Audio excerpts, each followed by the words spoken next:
Assalamualaikum warahmatullahi wabarakatuh.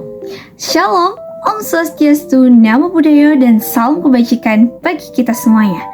Perkenalkan, nama saya Ridha Watunisa, salah satu siswi yang sedang menempuh pendidikan di Seman 1 Cikarang Utara. Saya berasal dari Kabupaten Bekasi.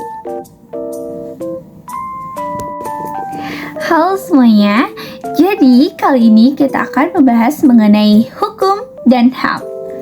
Nah, hukum di Indonesia sendiri dibagi menjadi dua bagian, yakni hukum tertulis dan hukum tidak tertulis. Lalu, apa sih hukum tertulis? Nah, hukum tertulis adalah hukum yang tercantum pada perundang-undangan.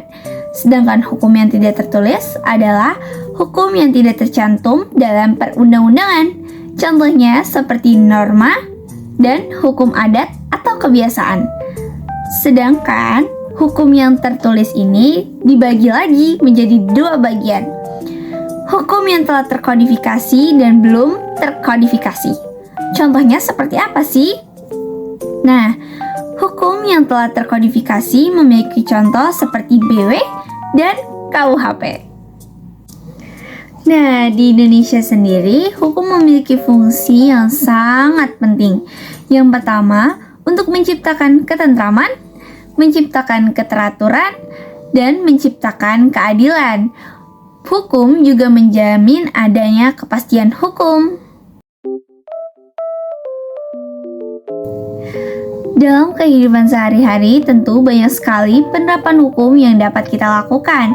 Sebagai seorang pelajar, kita juga dapat menaati peraturan yang ada di sekolah, seperti berpakaian rapi dan tidak datang terlambat. Untuk di masyarakat sendiri, kita dapat melakukan penerapan hukum seperti memiliki sikap toleransi, menjaga lingkungan, dan tepat waktu dalam pembayaran pajak. Nah, akhirnya kita sampai pada bab HAM atau hak asasi manusia. Hak asasi manusia adalah anugerah dari Tuhan yang harus dihormati, dijaga, serta dijunjung tinggi oleh negara, hukum, dan semua orang. Dan berikut adalah fungsi-fungsi dari HAM.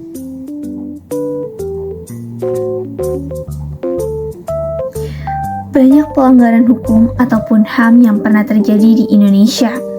Salah satu pelanggaran hukum yang pernah terjadi di Indonesia seperti melanggarnya peraturan lalu lintas saat berkendara. Lalu, ada juga pelanggaran HAM yang pernah terjadi di Indonesia, seperti pembunuhan massal pada 1965, lalu ada peristiwa Talang Sari di Lampung pada tahun 1989,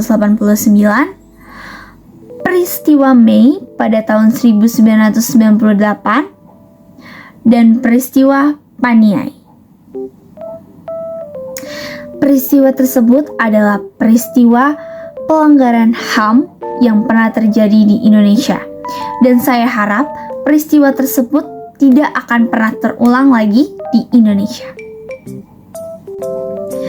Prinsip penegakan hukum dan HAM di Indonesia dibagi menjadi tiga bagian.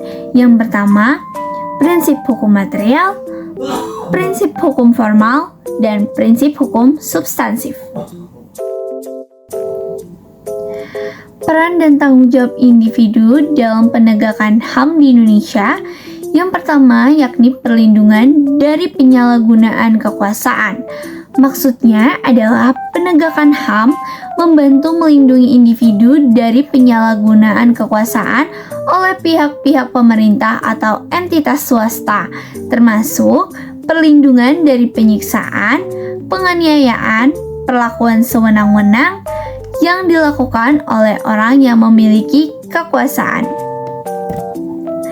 Lalu yang kedua yakni pemerataan kesempatan, di mana HAM memastikan bahwa setiap manusia terlepas dari ras, agama, jenis kelamin, dan status sosial, ekonomi memiliki kesempatan yang sama dalam pendidikan, pekerjaan, layanan publik, mengarah pada pembangunan masyarakat yang lebih adil dan merata. Lalu yang ketiga, yakni mendukung keadilan kesehatan, di mana HAM menggarisbawahi pentingnya kesetaraan di depan hukum. Penegakan HAM memastikan bahwa tidak ada bekal dari hukum dan setiap individu mendapatkan perlakuan yang adil.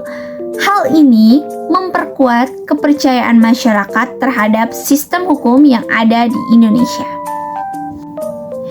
Dan berikut ini adalah bagaimana caranya mencegah agar tidak terjadi lagi pelanggaran HAM yang ada di Indonesia. Yang pertama, kita dapat meningkatkan kerjasama antar golongan atau kelompok. Yang kedua, memberikan jaminan HAM melalui peraturan dan perundang-undangan. Yang ketiga, meningkatkan kualitas pelayanan publik sehingga mencegah terjadinya pelanggaran HAM. Yang keempat, meningkatkan pemahaman mengenai prinsip HAM ke masyarakat. Dan yang kelima adalah mengoptimalkan peran lembaga-lembaga pemerintah seperti Komnas HAM, KPAI, Komnas Perempuan, dan KPK. Baik, telah ada di penghujung video saya. Mohon maaf bila ada salah kata. Wassalamualaikum warahmatullahi wabarakatuh.